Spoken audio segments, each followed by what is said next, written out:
الحمد للہ رب العالمین والصلاة والسلام علی سید الانبیاء والمرسلین اما بعد۔ اب یہاں سے آپ در مختار پڑھنے جا رہے ہیں۔ رسم المفتی مکمل ہوا۔ یاد رکھیے کہ دنیا میں بہت سارے دین ہیں، لیکن اللہ کے نزدیک جو پسندیدہ دین ہے وہ دین اسلام ہے۔ ان الدین عند اللہ الاسلام، بے شک اللہ کے نزدیک اسلام ہی وہ دین ہے جو مقبول ہے، اور اس دین کی تکمیل کے لیے اللہ تعالیٰ نے جناب محمد الرسول اللہ صلی اللہ علیہ وسلم کو بھیجا۔ پھر ایک وقت آیا کہ اللہ تعالیٰ نے یہ اعلان کر دیا،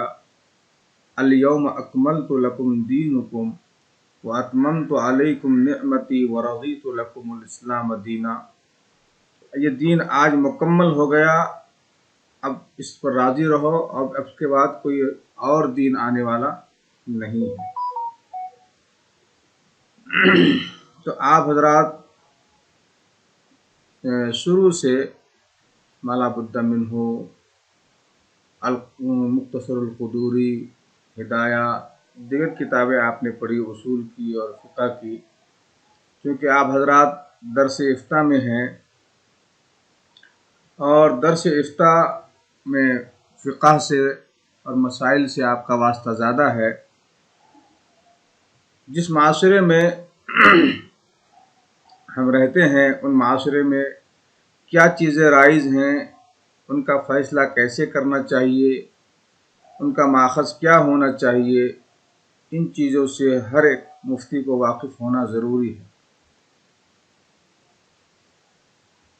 تو آپ کو یہ بتا دوں کہ جب صحابہ کرام رضوان اللہ تعالی علیہم اجمعین کو کوئی مسئلہ درپیش ہوتا تھا تو صحابہ کرام رسول اللہ صلی اللہ علیہ وسلم کے دربار میں حاضر ہوتے تھے اور آپ سے مسئلہ پوچھتے تھے۔ پھر آپ صلی اللہ علیہ وسلم اللہ تعالیٰ کے بتائے ہوئے احکام کی روشنی میں اس کو حل کرتے تھے۔ اور کبھی ایسا ہوتا تھا کہ آپ صلی اللہ علیہ وسلم اللہ تعالیٰ سے دعا کرتے تھے،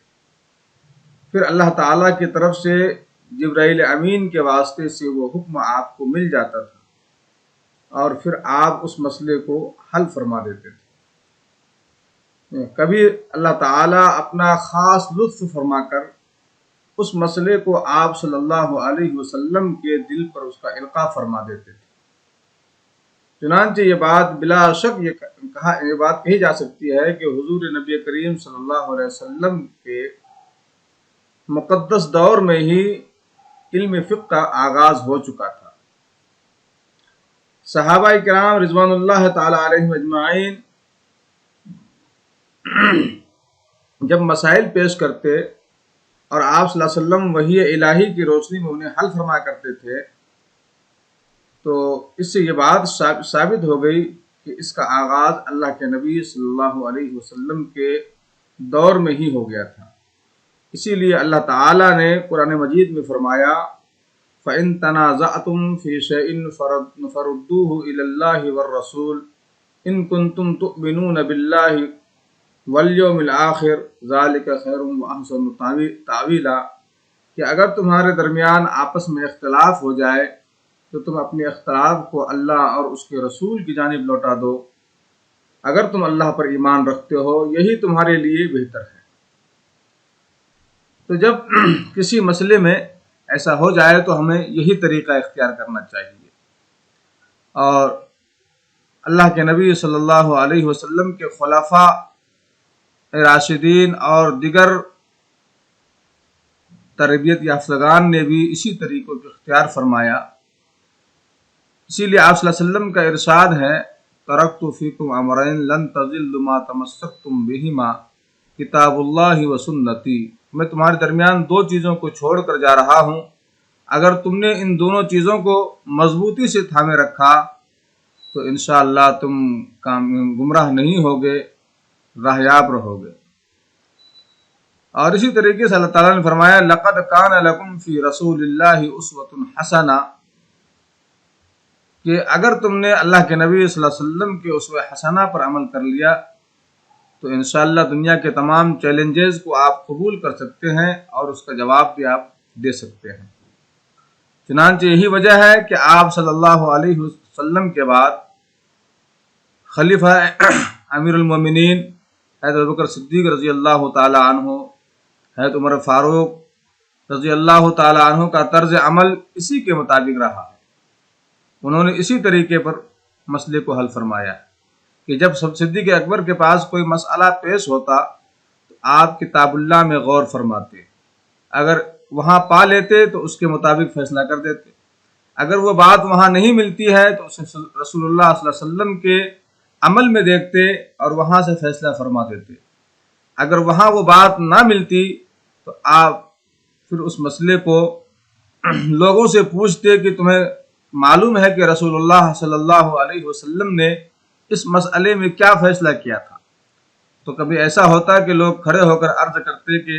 آپ صلی اللہ علیہ وسلم نے اس مسئلے میں اس طریقے سے بتایا تھا۔ اگر وہ لوگ نہیں بتا پاتے، کوئی شخص ایسا سامنے نہیں آتا، تو پھر آپ امیر المومنین رضی اللہ تعالیٰ عنہ فقہاء کرام کو جمع فرماتے، ان سے مشورہ کرتے، اور جب ان کی آراء آ جاتی تو پھر کسی ایک آراء پر متفق ہو جاتے اور پھر اسے نافذ فرما دیتے تھے۔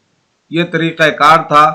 سیدنا صدیق اکبر رضی اللہ تعالی عنہ کا، اور حضرت عمر فاروق رضی اللہ تعالی عنہ بھی اس کے بعد ایسا ہی کرتے تھے۔ لیکن کبھی آپ حضرات نے بارہا پڑھا ہوگا کہ اللہ کے نبی صلی اللہ علیہ وسلم نے یمن کی طرف جب حضرت معاذ ابن جبل رضی اللہ تعالی عنہ کو روانہ کیا تھا، اس وقت آپ نے فرمایا تھا فَإِن لَّمْ تَجِدْ فِي سُنَّةِ رَسُولِ اللَّهِ، کہ اے معاذ اگر تمہیں کوئی بات میری سنت میں نہ ملے تو کیا کرو گے؟ تو آپ نے کہا تھا اجتہدوا برائی ولا آلو، فقال ضرب رسول اللہ صلی اللہ علیہ وسلم صدرہ قال الحمد للہ الذی وفق رسول اللہ صلی اللہ علیہ وسلم لما یرضى رسول اللہ۔ آپ صلی اللہ علیہ وسلم نے خوشی کا اظہار فرمایا اور معاذ ابن جبل کے سینے پر ہاتھ مار کر فرمایا کہ میں وہی چاہتا تھا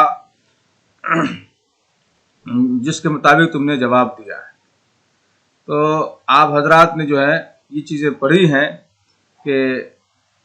جس نے علم فقہ حاصل کر لیا وہ دنیا اور آخرت میں کامیاب ہو گیا۔ جی، تو یہ علم بڑا اہم علم ہے، اس کو سیکھنا بہت اہم ہے۔ اسی لیے کہا جاتا ہے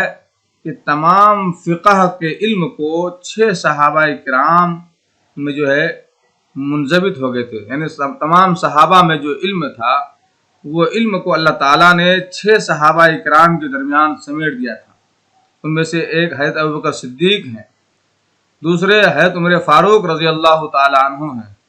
تیسرے حضرت علی ہیں، اور عبداللہ ابن مسعود ہیں، حضرت عبداللہ ابن عباس ہیں، اور حضرت عبداللہ بن عمر، حضرت زید بن ثابت اور ابی ابن کعب، ابو درداء وغیرہ ہیں۔ امام نووی رحمۃ اللہ علیہ نے بھی اس بات کو اپنی کتاب میں ذکر کیا ہے۔ امام نووی نے مسروق کے حوالے سے یہ بات بیان کی ہے کہ حضرت عمر فاروق، حضرت علی، ابی ابن کعب، حضرت زید بن ثابت، ابو درداء اور عبداللہ بن مسعود رضی اللہ تعالی عنہ وہ 6 لوگ ہیں جن میں اللہ تعالیٰ نے تمام صحابہ کے علوم کو سمیٹ دیا تھا، اور پھر ان 6 صحابہ کے علوم کو اللہ تعالیٰ نے حضرت عبداللہ ابن مسعود اور حضرت علی رضی اللہ تعالی عنہ کے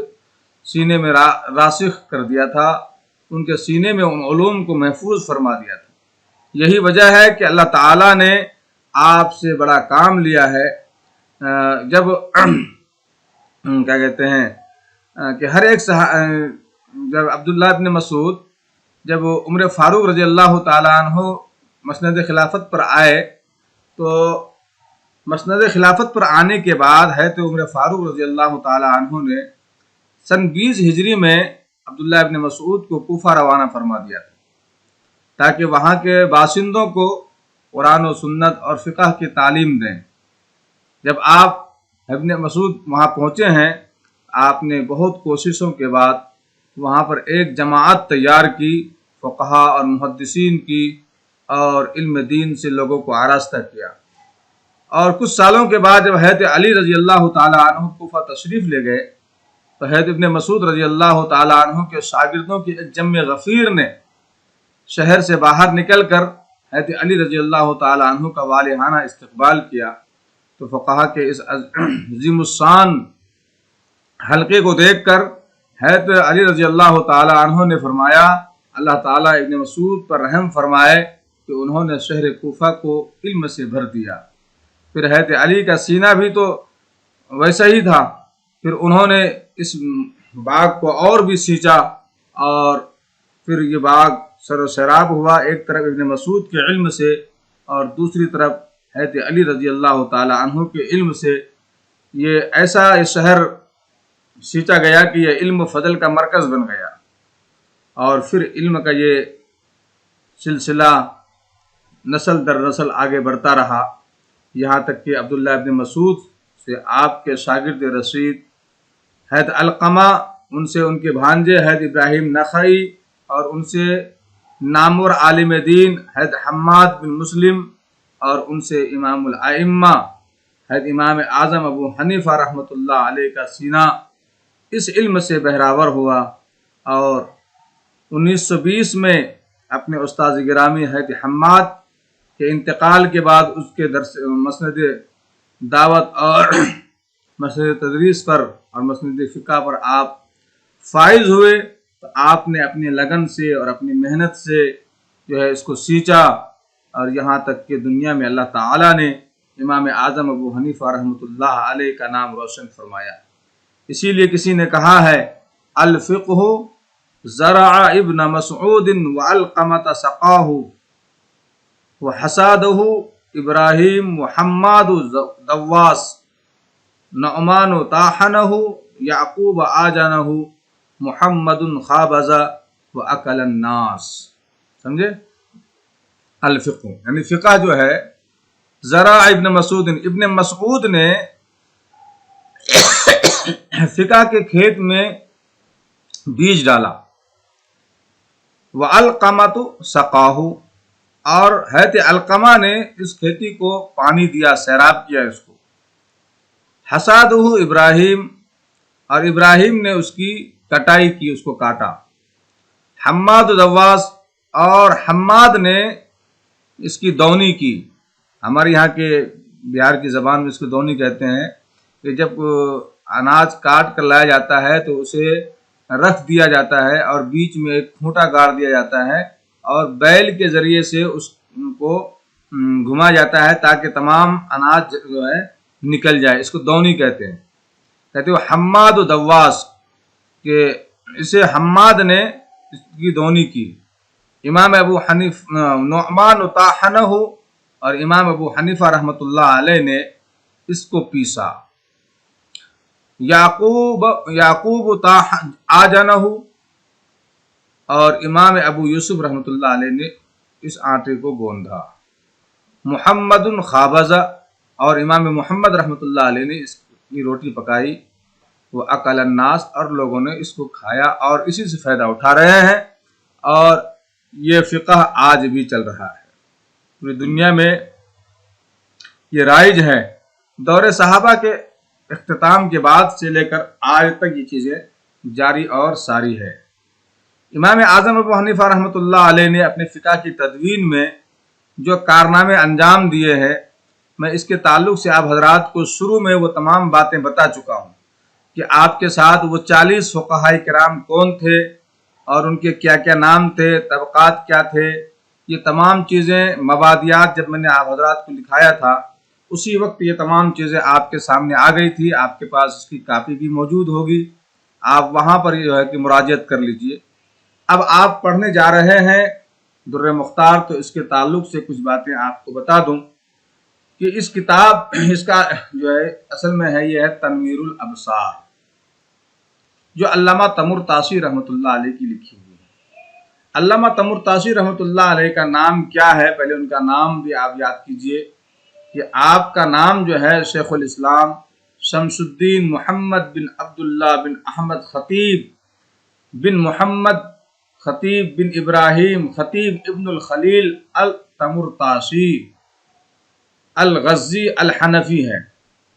تمرتاش جو ہے یہ خارزم کا ایک گاؤں ہے، اور آپ کا یہ لقب اپنے جد اعلیٰ کی طرف کیا جاتا ہے۔ آپ کی ولادت جو ہے غزہ ہاشم میں 939 ہجری میں جو ہوئی ہے زرکلی کے پاس، اور آپ نے جب علم فقہ حاصل کر لیا تو اللہ تعالیٰ نے آپ کو وہ مقام دیا کہ آپ نے تنویر الابصار جیسی ایک کتاب لکھی، اور اس کتاب کے اوپر جو ہے بہت سارے لوگوں نے کہ اس کی شرحیں لکھی ہیں، اور بہت سارے لوگوں نے اس پر جو ہے کہ زخیم باتیں کی ہیں۔ جو کتاب اس کے بارے میں تنویر الابصار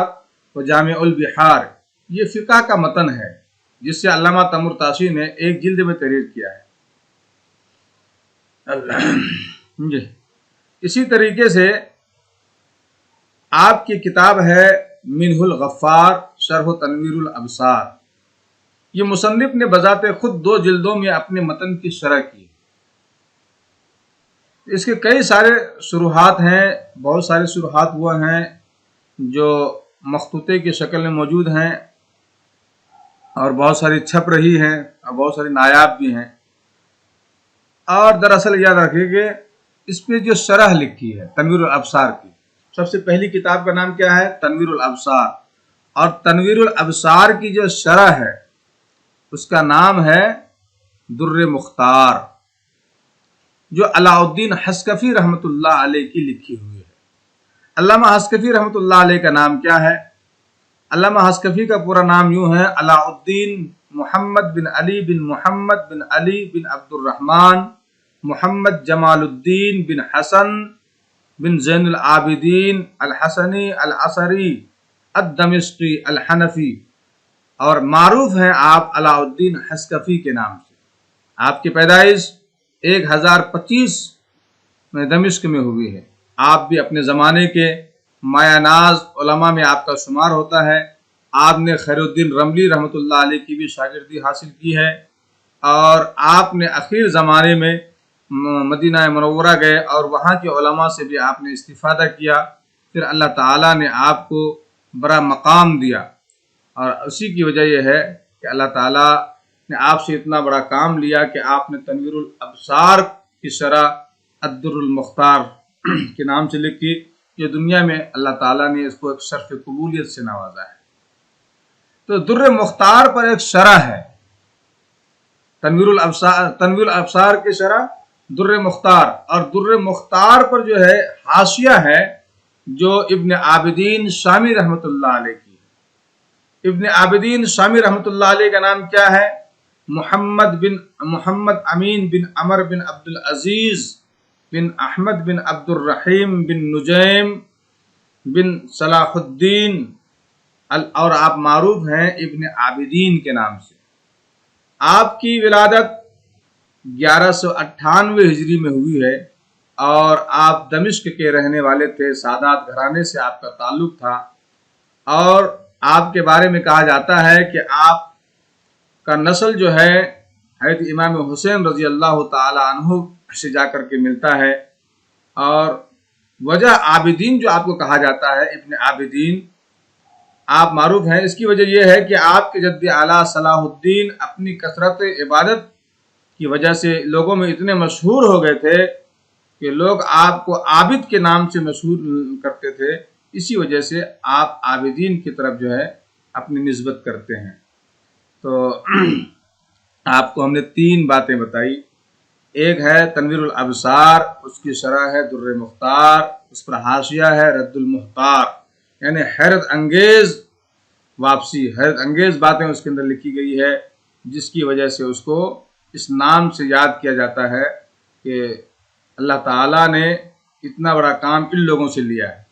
تو آپ حضرات بھی یہ چیزیں پڑھنے کے لیے جا رہے ہیں۔ اب یہاں سے در مختار چونکہ رمضان قریب ہے تو ہم نے سوچا کہ کیا پڑھانا، کیا چیز پڑھائی جائے کہ جو بہتر ہو آپ لوگوں کے لیے، تو ہم نے انتخاب کیا کہ آپ کو کتاب الصوم پڑھائی جائے، تاکہ آپ میں سے بہت سے لوگ وہ ہیں جو امامت کے فائز ہیں، خطابت کرتے ہیں، اور بہت سے وہ لوگ ہیں جن کا تعلق عوام الناس کے ساتھ ہے، اور رمضان قریب ہے، تو اسی وجہ سے میں نے سوچا کہ پہلے آپ کو کتاب الصوم پڑھائی جائے تاکہ مسئلہ مستحضر ہو جائے۔ اس کے بعد رمضان کے بعد انشاءاللہ آپ حضرات کو کتاب الاضحیہ پڑھایا جائے گا۔ اللہ تعالیٰ سے دعا کیجئے کہ اللہ تعالیٰ ہمیں اس کتاب کو سمجھنے کی اور اس پر عمل کرنے کی اور لوگوں کی رہبری کرنے کی اللہ تعالیٰ ہم سب کو توفیق عطا فرمائے۔